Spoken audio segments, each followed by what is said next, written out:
Hey friends, we are looking at acorns, and check it out. The biblical worldview here at our Christian school. God's kingdom is like an acorn. It grows into a huge oak tree.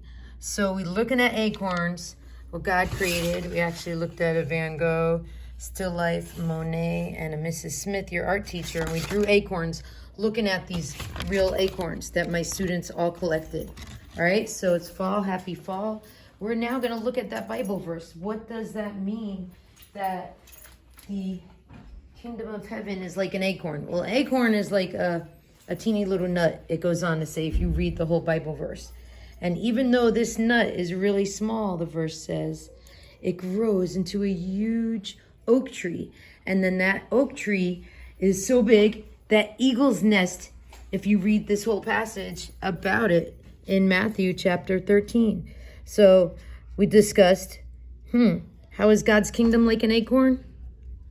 Well, the acorn starts small and it branches into this big, huge tree. And just like the acorn is small, we then can think about what God gave us in his word, the Bible, about God's kingdom. What do we have to look forward to about heaven? Well, it says in the Bible, animals are there. There's a lion with a lamb. There's a little child leading them. So we're thinking about heaven, and what about heaven we can know is what God gives us clues for in his word, the Holy Bible. All right.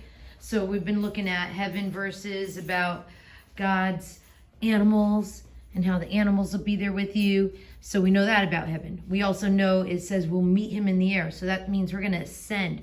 We're going to fly up into heaven. So, and we know there's no pain. So just, you can imagine just a little bit about heaven. But just like this acorn is a little nut and it grows into a big, amazing tree, we can only fathom a teeny little peek as to what God has for us in heaven. So think about that, my friend, when you see an acorn.